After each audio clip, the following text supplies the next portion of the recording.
2025 में फोर्ड को अपनी एक्सप्लोरर का प्रोडक्शन बंद करना पड़ा। Ford is recalling more than 500,000 vehicles because of structural issues that could increase the risk of an injury. Now, that first recall affects 63,000 Ford Mavericks. Same चीज Suzuki को अपनी स्विफ्ट के साथ भी करना पड़ा।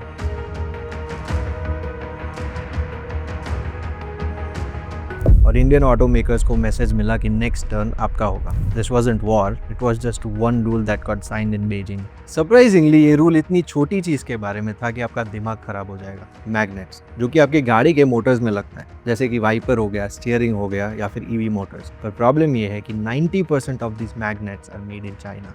So the other day my dad sent me a video that said कि China secretly सारी कार कंपनीज को खरीद रहा है। काफी बड़े बड़े नाम थे जिन्हें हम जर्मन और जापानीज समझ कर चला रहे हैं। फिर मेरा भाई बोलता है कि अगर हम ध्यान से देखें तो सारी नई आने वाली ईवीज कहीं ना कहीं BYD जैसी दिखती है, जो कि एक चाइनीज कंपनी है। एंड आई वाज लाइक, भाई ये क्या चल रहा है? कहीं कोई चाइनीज कॉन्स्पिरेसी तो नहीं चल रही? कहीं सीक्रेटली चाइना ही तो सारी गाड़ियां नहीं बना रहा? And I started finding answers. जो जवाब मिला वो 50% तो कॉन्स्पिरेसी है, पर बाकी का 50% उससे भी ज्यादा डरावना। रियलिटी ये है कि चाइना आपकी गाड़ियों को ओन नहीं करता, उन्हें कंट्रोल करता है। और ये कंट्रोल 3 लेयर्स में छुपा है: the badge, the battery and the bottleneck. चलो तीनों को समझते हैं। Layer 1, the badge. मेरे डैड ने मुझे जो वीडियो भेजा था, इट सेड कि चाइना सारी कार कंपनीज को धीरे धीरे खरीद रहा है, और इस बात में दम है। सबसे पहले वॉल्वो, एक स्वीडिश ब्रांड जो प्रीमियम सेगमेंट में सबसे सेफेस्ट कार्स बनाने के लिए फेमस है। ये 2010 से एक चाइनीज कंपनी जिली के पास। सिर्फ वॉल्वो ही नहीं, लोटस, पोलस्टार, लंदन की आइकॉनिक ब्लैक टैक्सीज और क्रोटॉन, ये सारी कंपनीज भी। ऐसे ही एस्टन मार्टिन में भी उसके पास 17% शेयर है, जो उसे कंपनी का 3rd लार्जेस्ट शेयर होल्डर बनाता है और बोर्ड में एक सीट भी देता है। ये सब तो फिर भी ठीक है। पता है मेरा दिमाग सबसे ज्यादा कहाँ पे फटा?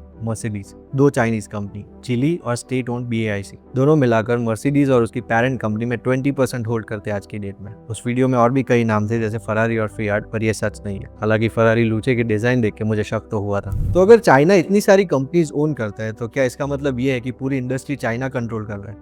नहीं। किसी भी कंपनी का 20% ओनर होना आपको कोई कंट्रोल नहीं देता। आप बोर्ड में सीट मिलती है और एक वोट भी मिलता है, पर इसका मतलब ये नहीं है कि आपके पास मेजॉरिटी है। और अगर चाइना को सीक्रेटली कंट्रोल ही चाहिए होता तो वो शेयर्स के थ्रू कभी नहीं जाता, क्योंकि ये इन्फॉर्मेशन हमेशा पब्लिक होती है। तो अगर बैज का मालिक होना कंट्रोल नहीं देता तो चाइना का असली कंट्रोल कहाँ से आता है? इसके लिए हमें गाड़ी के अंदर देखना पड़ेगा। Layer 2, the battery. हम जितना भी आर्ग्यू करें, इट इज वेरी एविडेंट कि दुनिया की सारी कार कंपनीज अब ईवीज बनाने पर फोकस कर रही है, और एक ईवी का सबसे महंगा और सबसे इंपॉर्टेंट पार्ट उसकी बैटरी होती है। तो सवाल ये है कि कौन बना रहा है ये बैटरी? मेरी अगली 2 लाइन बिलीव करना सुपर डिफिकल्ट है, पर एक चाइनीज कंपनी CATL दुनिया की 40% ईवी बैटरीज बनाता है। इसमें BYD को जोड़े तो ये नंबर 50% से भी ज्यादा जाता है। और अगर सारी चाइनीज कंपनी को देखें तो दुनिया की हर 3 ईवी बैटरीज में से 2 चाइना से आती है। अब सोचो, ये बात चाइनीज गाड़ियों से बहुत बड़ी हो चुकी है। कोई भी ईवी कार, चाहे वो मर्सिडीज हो या BMW या फिर इंडियन महिंद्रा या टाटा, सारी ब्रांड्स बैटरी टेक्नोलॉजी के लिए कहीं ना कहीं चाइना पर डिपेंडेंट है। आपकी गाड़ी के ऊपर लोगो चाहे कोई भी हो, उसका दिल चाइनीज है। अब आप सोचोगे कि ठीक है, हम लोग भी अपनी बैटरी की फैक्ट्रीज डाल लेंगे। इंडिया भी कोशिश तो कर ही रहा है, पर आप शायद ये भूल गए हो कि चाइना इस इंडस्ट्री को 3 लेयर्स में कंट्रोल करता है, और अभी हमने सिर्फ 2 की बात करी। So let's talk about the 3rd layer,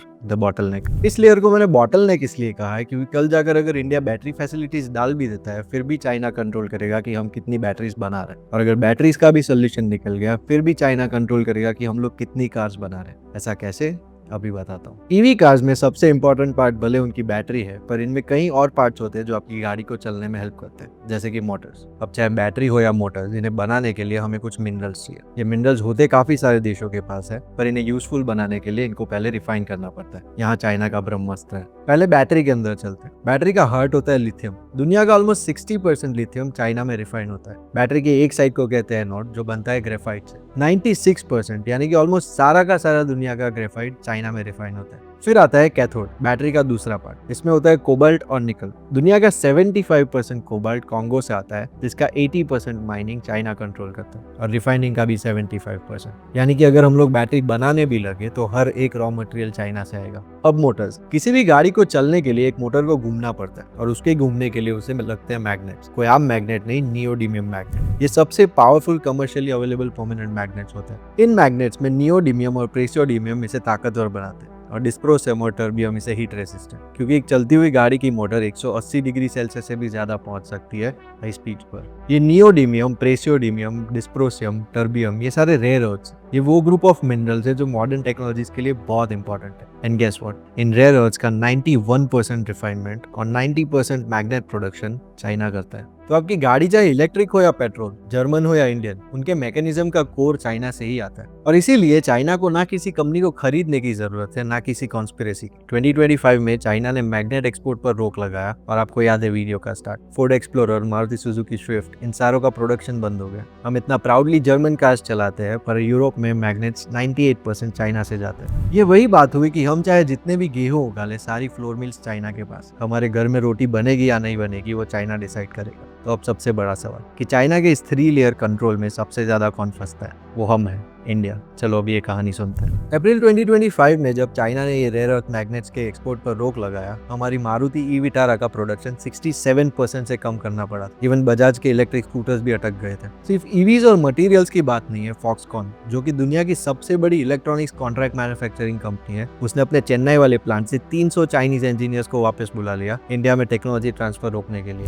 अगर इससे आगे बात करें तो एपीआईज यानी कि आपकी दवाइयों का रॉ मटेरियल 70% चाइना से आता है। सोचिए अगर कल उठकर इसके ऊपर रोक लगा दी तो क्या होगा। चाइना के साथ हमारा ट्रेड डेफिसिट ऑलमोस्ट $100 बिलियन है। सोलर, इलेक्ट्रॉनिक्स, केमिकल्स, बहुत सारी चीजों में हम चाइना के ऊपर डिपेंडेंट है। हमें एक सुपर पावर तो बनना है, पर अगर इन सिचुएशंस को कंसीडर करें तो क्या ये पॉसिबल है? बिल्कुल है, और इसके ऊपर काम ऑलरेडी शुरू हो गया। पहला, इंडिया के पास रेयर अर्थ की कमी नहीं है। हमारे reserves one of the biggest है दुनिया में। हमारा प्रॉब्लम ये है कि हम लोग पत्थर निकाल के बेच देते हैं, उसे रिफाइन नहीं करते। तो सबसे पहले रिफाइनिंग और मैग्नेट मैन्युफैक्चरिंग सीखना। इंडिया ने नेशनल क्रिटिकल मिनरल मिशन शुरू किया है 16,000 करोड़ के बजट के साथ, ऊपर से 7,000 करोड़ अलग, ताकि इंडिया खुद के रेयर अर्थ मैग्नेट्स बना सके। दूसरा, एलाइज। इंडिया की एक कंपनी काबिल अर्जेंटीना और ऑस्ट्रेलिया में लिथियम माइंस ले रही है। कनाडा ने इन्वेस्टमेंट मैच करने के लिए भी बोला। इन मिनरल्स का एक्सट्रैक्शन या फिर सप्लाई हम लोग कभी एक देश से नहीं कर सकते, इसके लिए हमें ऐसा एक नेटवर्क चाहिए होगा। और तीसरा, रिसाइकलिंग। ई वेस्ट और डिस्पोज्ड मैग्नेट्स को कलेक्ट करके उनमें से मिनरल्स एक्सट्रैक्ट करने होंगे। गवर्नमेंट ने ऑलरेडी एक 1500 करोड़ की स्कीम इंट्रोड्यूस करी है ई वेस्ट से मिनरल्स एक्सट्रैक्ट करने के लिए। महिंद्रा जैसी कंपनीज भी अपनी मोटर्स रीडिजाइन कर रही है ताकि रेयर अर्थ कम यूज हो। पर एक बात यहाँ बहुत क्लियर, कुछ भी रातों रात नहीं होने वाला। चाइना को यहाँ तक पहुंचने में 30 साल लगे हैं। हमने प्रॉब्लम्स आइडेंटिफाई कर लिए हैं, सॉल्यूशंस इंट्रोड्यूस हो चुके हैं, सब कुछ धीरे धीरे हो जाएगा। तो इस पूरी कहानी से बस एक बात निकलती, ब्रांड्स और बैजेस बस एक डिस्ट्रैक्शन है। इन बातों के बारे में आपको हजारों वीडियोस मिलेंगे, क्योंकि सबको यही देखना है, असली पावर सप्लाई चेन में है। वो वीडियो मुझे मेरे डैड ने भेजा था, उसमें कुछ बातें सही थी, पर वो बस ऊपर ऊपर की बात है। चाइना का कंट्रोल बहुत डीप है और हमें वहां पहुंचने के लिए बहुत काम करना है। सो टेल मी, अगले 10 सालों में आप इंडिया को कहां देखते हो? एंड लेट्स सी हमारा विजन मैच होता है या नहीं। मिलते हैं अगले एपिसोड में।